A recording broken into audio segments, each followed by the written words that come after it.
नमस्कार दोस्तों, स्वागत है आपका योगेंद्र ऑनलाइन क्लासेस में। और एक कल ही आपने खुशखबरी तो देख ही ली होगी। हालांकि खुशखबरी नहीं बोल सकते इसको, क्योंकि अभी हमको और लंबा सफ़र तय करना है। जितने भर्तियों के हमको प्रॉमिस किया गया था, है ना, जितने भर्ती की हम मांग कर रहे हैं वो हमको चाहिए। बट फिलहाल जितने भी आए हम उसमें लड़ेंगे। और बच्चों के मन में कई सवाल हैं सिलेबस को लेकर कि सर सिलेबस में बहुत बड़ा बदलाव, बहुत बड़ा। कोई बदलाव नहीं है, लंबा जरूर है लेकिन पहले जैसा ही है। वो कई बच्चे दूसरे के वीडियो देख के भ्रमित हो जाते हैं, बहुत बड़ा बदलाव, कुछ बदलाव नहीं आ रहा है वो सब, लेकिन टाइटल डाल दे रहे हैं बहुत बड़ा बदलाव ताकि व्यूज आ जाए। तो खैर, उस संबंध में मैं कुछ बातें क्लियर कर देना चाहूंगा। जैसे देखो, अभी ये सिलेबस है 100 मार्क्स का, पहले 150 का 100 कर दिया, और क्या रेशियो अब बदल जा रहा है ना, टाइम को कम कर दिया रहा है। इसको बस कैटेगराइज कर दिया गया, देखो ए बी सी में बांट दिया गया है। ए में लैंग्वेज है और इकोनॉमिक्स, पर्यावरण है, सॉरी, पर्यावरण अध्ययन है, इन्वायरमेंट, और गणित का पार्ट डाला गया है। उसमें अंदर में पेडागोजी जो हमेशा रहता ही है, तो हिंदी, अंग्रेजी, गणित, पर्यावरण अध्ययन, ये टोटल अगर देखें तो 50 मार्क्स का इसको कर दिया गया है। तो ये भाग ए जो है काफ़ी इंपॉर्टेंट हो जाता है, 15 + 15 30, और ये 20 50। ये भाग ए तो अच्छा पकड़ बनाने ही आपको 50 मार्क्स। फिर भाग जो बी है, सेकंड कैटेगरी है बाल विकास शिक्षा शास्त्र, ये 15 मार्क्स का है। ठीक है, ये मुझे लगता है कि जो भी सीरियस कैंडिडेट होगा इसकी तैयारी कर ही रहा होगा, और ये इस पर अच्छा पकड़ बनाना जरूरी भी है ना। और लास्ट भाग सा में अगर आप देखें तो ये आपका 35 मार्क्स का है। इसमें रीजनिंग, मेंटल एप्टीट्यूड डाल दिया, समझ लो रीजनिंग वाला पार्ट, कंप्यूटर का पार्ट डाला है, और इंडियन जीके और छत्तीसगढ़ जीके मिक्स इसको जीके में ही डाल दिया गया है। तो ये 100 मार्क्स का है। पहले भी मैं देखो, पहले का अगर मैं सिलेबस बताऊं तो पहले ऐसा होता था जी, 2023 में देखो सीडीपी है, हिंदी अंग्रेजी है, गणित है, पर्यावरण अध्ययन है, कंप्यूटर है। हम इस पर दोबारा बात इसलिए कर रहे हैं क्योंकि बहुत सारे बच्चे फिर से कमेंट कर रहे थे सर सिलेबस कैसे कवर होगा। कैसे कवर होगा ये तो मैं कल के वीडियो में बता दिया। हालांकि नो डाउट व्यापम से ज्यादा पढ़ना पड़ रहा है सर इस बार। इसमें शिक्षक भर्ती में, शायद शिक्षक भर्ती में सिलेबस इतना वास्ट कर दिया है, क्योंकि आप नॉर्मल सभी इसमें पढ़ेंगे, मैथ्स हर बच्चा पढ़ेगा, हिंदी अंग्रेजी, लेकिन इसके अंदर पैडागोजी वो एक्स्ट्रा हो जाता है। पर्यावरण अध्ययन वो भी 10 मार्क्स का है, 10 मार्क्स कोई ऐसे छोटी बात नहीं है, एज हाँ सिलेक्शन लेने के लिए ये एक्स्ट्रा कर दिया गया। ठीक है, उसके बाद सीडीपी एक्स्ट्रा पढ़ना पड़ ही रहा है ना। और ये जो सिर्फ 15 मार्क्स का दिया हुआ इंडियन जी के, छत्तीसगढ़ जी के सब शामिल है। तो हालांकि बड़ा बड़ा सिलेबस जरूर है, लेकिन फिर भी हम इस पर लाइव क्लास मंडे से चालू कर रहे हैं। और अगर आप चाहें तो हमारे साथ जुड़ के तैयारी कर सकते हैं, क्योंकि ये अवसर आपने खो दिया तो फिर एक लंबा इंतजार आपको करना पड़ जाएगा। और ये अवसर आप प्राप्त कर लें, हो सकता है अगले साल फिर नए कैंडिडेट आ जाएं, जो क्वालिफिकेशन मांगा गया है, जो सर्टिफिकेट मांगा गया है वो बहुत सारे बच्चों लोग के पास और हो जाएगा। तो जो है इस बार के में ले ले वही आप ज़्यादा बेटर रहेगा। और मैं आपको बता दूं हम देखिए ये माइक मैं बोलना पड़े सर, एक मिनट।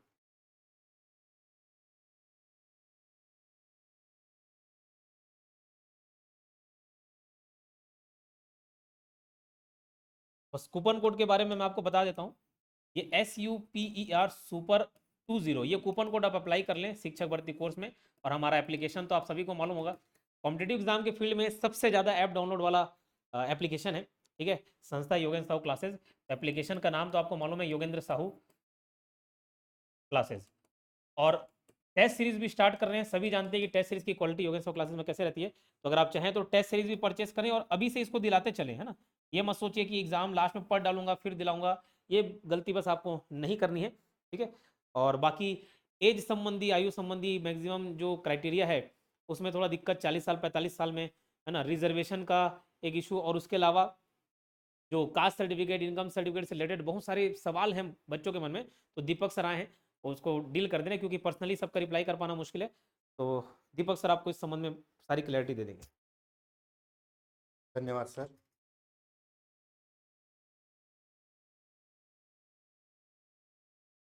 देखिए, सिलेबस के बारे में मैं एक बात और बताना चाहूंगा आप लोगों को। ठीक है, 150 नंबर का सिलेबस था, 100 नंबर का हो गया, मार्क्स कट ऑफ हो गए। ठीक है, वेटेज कम होगा लेकिन पेपर टफ आएगा, पहली चीज। अब इसके बाद वर्ग 2 और वर्ग 1 की भी वैकेंसी आनी है, तो सिलेबस इसी के अकॉर्डिंग आप जांच लीजिए। ठीक है, 50 नंबर में 50 नंबर में आपका सब्जेक्ट रह सकता है, और 50 नंबर में सीडीपी, हिंदी, इंग्लिश और कंप्यूटर और सामान्य ज्ञान रह सकता है। तो मेरा जहां तक प्रिडिक्शन है कि 50 नंबर से ज्यादा वर्ग 2 और वर्ग 1 में सब्जेक्टिव नहीं रहेगा। 50 नंबर का सब्जेक्ट रहेगा और 50 नंबर का सीडीपी, हिंदी, इंग्लिश, सामान्य ज्ञान, कंप्यूटर रहेगा। ठीक है, सिलेबस में कोई बदलाव नहीं है। हिंदी, अंग्रेजी, गणित, पर्यावरण अध्ययन, बाल विकास, सामान्य मानसिक योग्यता, कंप्यूटर, सामान्य ज्ञान। यहाँ पे गणित को 2 भागों में बांट दिया है, गणित और सामान्य मानसिक योग्यता। बाकी पूरा का पूरा सिलेबस सेम है, और यही आपको पढ़ना है। चलिए सिलेबस की तो बात हो गई, फटाक से चलते हैं अपन अपने नोटिफिकेशन में। ठीक है, कुछ कुछ कमियां मुझे लगी जिस पर अभी से काम करने से ये कमियां दूर हो जाएगी। ठीक है, सबसे पहले जो नए कैंडिडेट हैं, देखिए शिक्षक भर्ती है, ये एक कोर आपका वैकेंसी है जिसमें केवल बीएड डीएलएड वाले ही अभी सहायक शिक्षक में पार्टिसिपेट कर सकते हैं। इसके बाद वर्ग 2 में बीएड, वर्ग 1 में बीएड वाले। ठीक है, तो इसमें कई बच्चे ऐसे हैं जो पहली बार व्यापम में आज फॉर्म भरेंगे क्योंकि वो शिक्षक की ही तैयारी करते हैं।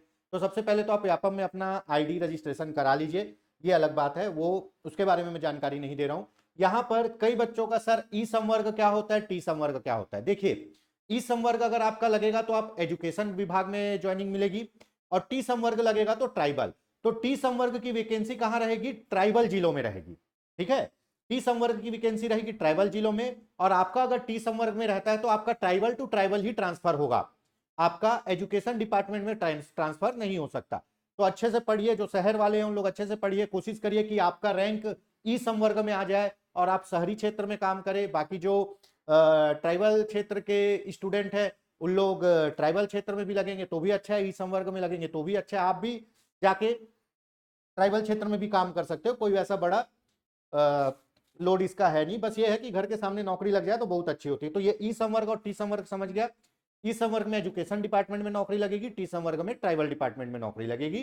टी संवर्ग वाले ट्राइबल जिलों में ही पढ़ाएंगे, ई संवर्ग वाले एजुकेशन जिलों में पढ़ाएंगे। ठीक है, चलिए ये नॉर्मल सी एक छोटी सी जानकारी थी। उसके बाद आयु, एज का जो है इस पे तो मेरा भी काफी हतोत्साहित हुआ मैं। ठीक है, एज क्या बोला है, 1 जनवरी 2026 को न्यूनतम आयु 21 वर्ष होनी चाहिए। ठीक है, अधिकतम कितनी होनी चाहिए, 35 वर्ष होनी चाहिए। ठीक है, तो जो सामान्य वर्ग के छत्तीसगढ़, इस भर्ती को केवल छत्तीसगढ़ के निवासी ही दिला सकते हैं। सामान्य वर्ग के जो कैंडिडेट हैं, है ना, वो अधिकतम कितने वर्ग तक, कितने वर्ष तक दिला सकते हैं, 35 वर्ष तक। ठीक है, आरक्षित वाले कितने वर्ग तक दिला सकते हैं, 40 वर्ग, 40 साल तक। ठीक है, तो सामान्य वाले 35 साल तक, आरक्षित वाले 40 साल तक। लेकिन व्यापम की अभी 2 वैकेंसी छोड़ दो, जो अभी लैब टेक्नीशियन किसी किसी की आई है, वो 2 वैकेंसी को हटा दो। इससे पहले सभी वैकेंसी में आपको 45 साल तक मिलता था। सर कैसे मिलता था, ये तो हमको पता ही नहीं। तो भैया मैं बता दे रहा हूं कैसे मिलता था। ठीक है, देखिए छत्तीसगढ़ शासन का पत्र क्रमांक क्या, 3-2-2015 1-3, है ना, डेट है 18/1/2024 को। छत्तीसगढ़ शासन ने यह बोला कि हम छत्तीसगढ़ के शिक्षित बेरोजगारों के लिए अधिकतम आयु सीमा में 35 वर्ष में 5 साल की छूट प्रदान करेंगे। और ये 5 साल की छूट कब तक जारी रहेगी जी, ये 5 साल की छूट जारी रहेगी 31/12/2028 तक। ठीक है, पर अभी तो 26 चल रहा है, 5 साल की छूट हमको मिल नहीं रही है। क्यों नहीं मिल रही है, इसके खिलाफ आवाज उठाइए। अगर ये 5 साल की छूट मिलेगी तो सामान्य वर्ग का अभ्यर्थी 40 साल तक एग्जाम दिलाएगा, आरक्षित वर्ग का अभ्यर्थी 45 साल तक एग्जाम दिलाएगा, और 45 साल ही आरक्षित वर्गों के लिए मिनिमम एज है, इससे ऊपर नहीं जा सकता। मैं अभी भी बता रहा हूं, पत्र क्रमांक क्या है, पत्र का क्रमांक है 3-2-2015 1-3, और डेट है इसका क्या, 18/1/2024 को यह पत्र आया है, जिसमें छत्तीसगढ़ सरकार ने छत्तीसगढ़ के निवासी शिक्षित बेरोजगारों के लिए अधिकतम आयु सीमा जो कि 35 वर्ष थी, उसमें 5 वर्ष की और छूट प्रदान करके उसको 40 किया था। तो इस वैकेंसी में क्यों नहीं दिया गया ये। और ये भी बता दूं, व्यापम के अभी जो फॉर्म भरा रहे हैं 1-2 वैकेंसी, उससे पहले की वैकेंसी में आप देखोगे तो प्रॉपर आपको 40 साल सामान्य वालों को दिया जा रहा था। इस भर्ती में क्यों ऐसा किया गया। दोस्तों इस संबंध में योगेंद्र सर से भी बहुत अच्छे तरीके से बात हुई है, और भी कोचिंग वालों से हम संपर्क करने की कोशिश कर रहे हैं। हो सके तो हम जल्द ही इस संबंध में डीपीआई या शिक्षा मंत्री जी से बात करने की भरपूर कोशिश करेंगे। ठीक है, तो ये जो अब एक चीज बताइए, जो सामान्य वर्ग के अभ्यर्थी हैं, ये अभ्यर्थी 2024 से, जब से सरकार बनी है 2024 से ये क्या कर रहे हैं, भर्ती की मांग कर रहे हैं। अब 26 में भर्ती आया तो 2 साल लेट हुआ, तो जो आदमी का आज 36 साल हो गया, या जो आदमी का बच्चों का 35 साल 6 महीना हो गया, वो तो भर्ती से बाहर हो गए ना। पर ये उनकी गलती नहीं है, सरकार को अपने वादे के मुताबिक भर्ती लानी थी, लेकिन उन्होंने इतना लेट भर्ती लाया, ऊपर से एज कम कर दिया। तो इस एज के संबंध में दोस्तों जरूर एकजुट होकर आवाज निकालनी है। इसके बारे में आगे और जानकारी दी जाएगी। तो ये एज का आपका हो गया कि भैया एज मिलना चाहिए सामान्य वर्ग को 40 साल, आरक्षित वर्ग को 45 साल, और ये मिलता है, मैं कोई नई बात नहीं कर रहा हूं ना, ये मिलता है। ठीक है, पत्र क्रमांक बता दिया, इनसे पहले से 2-3 वैकेंसी में आप देखिएगा आपको मिल जाएगा। ठीक, उसके बाद जो गवर्नमेंट जॉब में, बहुत से स्टूडेंट का फोन आता है, सर हम लोग जॉब में, जॉब वालों के 38 साल है, जो गवर्नमेंट जॉब में है या मंडल किसी निगम या किसी संस्था में जॉब में, उन लोग 38 साल तक दिला सकते हैं। ठीक है, चलो अब आते हैं एजुकेशन। एजुकेशन के लिए भी मुझे फोन आया कि सर 50% बोल रहा है, ये बोल रहा है, तो एजुकेशन, ठीक है, देखो क्या लिखा है, एजुकेशन क्वालिफिकेशन कम से कम 50% अंकों के साथ 12वीं, और उसके बाद डीएड या डीएलएड। ठीक है, उसके बाद यहां लिखा है 45% अंकों के साथ 12वीं या फिर डीएड डीएलएड जो एनसीईटी से मान्यता प्राप्त हो। तो यहीं पे आदमी सोचता है कि एनसीटी, हमारे जो एनसीटी की साइट पे जाओ, एनसीटी की साइट पे जाओगे, है ना, एनसीटी की साइट पे जाओगे, वहां पे जो आपके रिकॉग्नाइज यूनिवर्सिटी है, जो मान्यता प्राप्त यूनिवर्सिटी है, वह उस कॉलम में जाके आप वेस्टर्न रीजन में सर्च करोगे तो आपको छत्तीसगढ़ की पूरी कॉलेज और यूनिवर्सिटी दिख जाएगी जो मान्यता प्राप्त है। तो हमारे यहाँ लगभग सभी प्राइवेट कॉलेज मान्यता प्राप्त है। तो आप 45% है अगर आपका 12वीं में, और आप डीएड या डीएलएड किए हुए हो, तो आप फॉर्म भर सकते हो। ठीक है, ग्रेजुएशन वालों को कोई टेंशन ही नहीं है, ग्रेजुएशन वाले तो भर ही सकते हैं, है ना, उसमें परसेंट की कोई बात नहीं कही गई है। अब जो इसके बाद बात आती है टेट की। ठीक है, टेट की, अब यहां पे जो टेट है आपका, शिक्षक पात्रता परीक्षा, ठीक है, टेट है। अब ये टेट कब का होना चाहिए, आपके फॉर्म भरने के लास्ट तिथि के पहले आपका टेट क्लियर होना चाहिए। फॉर्म भरने की आखिरी तिथि से पहले आपका टेट क्लियर होना चाहिए। ठीक है, कई लोग फोन करते, सर हमारा राज्य का टेट क्लियर नहीं है, हमारा सेंट्रल का है, क्या हम एलिजिबल हैं? बिल्कुल एलिजिबल हो।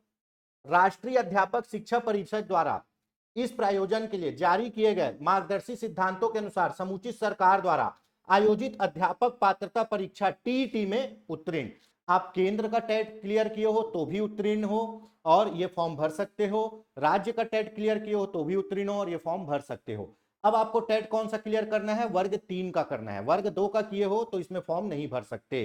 वर्ग 3 का जो पेपर 2 है, वर्ग 3 का टेट क्लियर होना चाहिए, क्लास 1 से 5 वाला, तभी ये फॉर्म भर पाओगे। आपका टेट क्लियर नहीं है तो ये फॉर्म नहीं भर सकते। ठीक है, चलिए ये भी हो गया कि कोई भी टेट चलेगा, चाहे वो केंद्र का हो या राज्य का हो। ठीक है, अब इसमें जो सबसे बड़ी बात है, फॉर्म कौन भर सकता है जी, फॉर्म केवल छत्तीसगढ़ के निवासी भर सकते हैं। ठीक है, फॉर्म कौन भर सकता है, फॉर्म छत्तीसगढ़ के निवासी भर सकते हैं।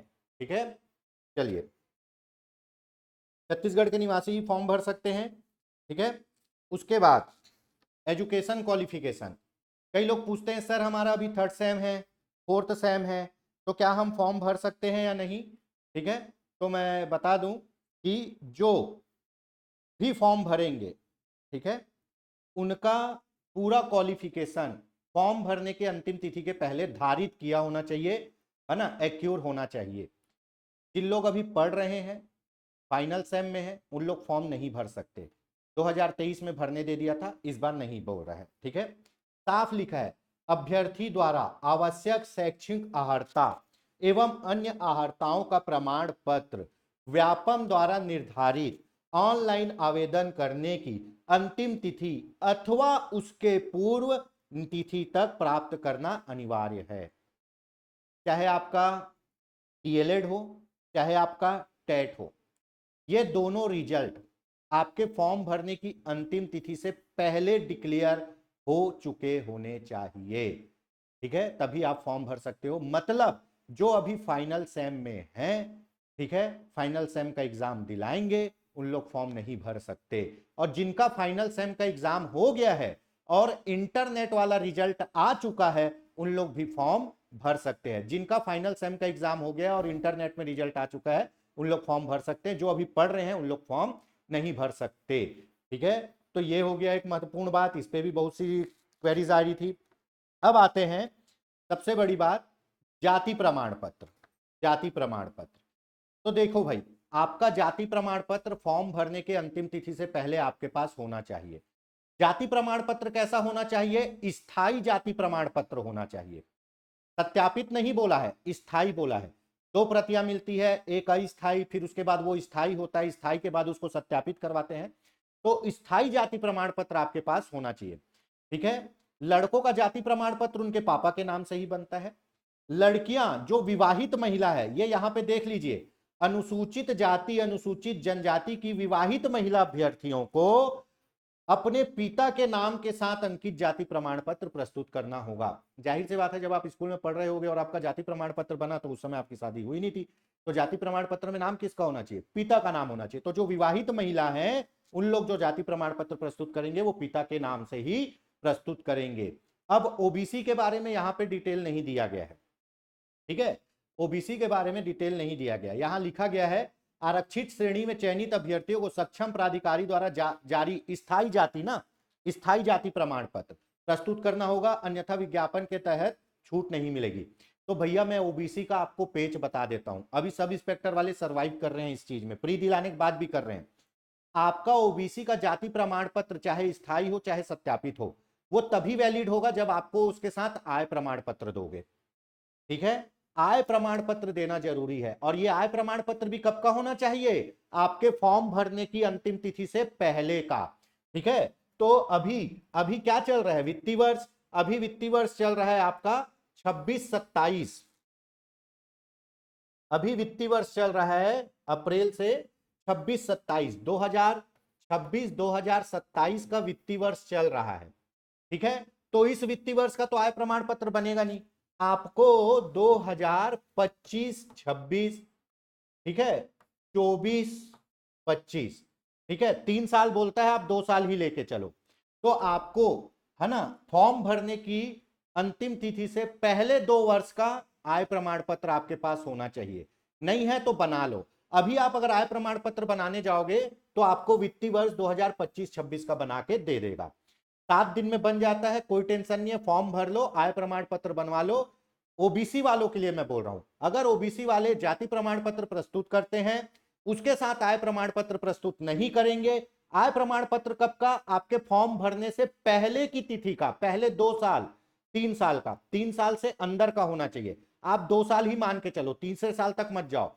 फॉर्म भरने से पुराना 2 साल का आपके पास आय प्रमाण पत्र होगा, तभी आपको ओबीसी का कैंडिडेट माना जाएगा, वरना आपको जनरल कर दिया जाएगा। ठीक है, आपको क्रीमी लेयर कर दिया जाएगा। क्रीमी लेयर मतलब जनरल। ठीक है, तो यह चीज याद रखिए कि ओबीसी वालों को अपने आय प्रमाण ओबीसी वालों को अपने जाति प्रमाण पत्र के साथ आय प्रमाण पत्र प्रस्तुत करना जरूरी है, पिछले 1 साल या 2 साल का।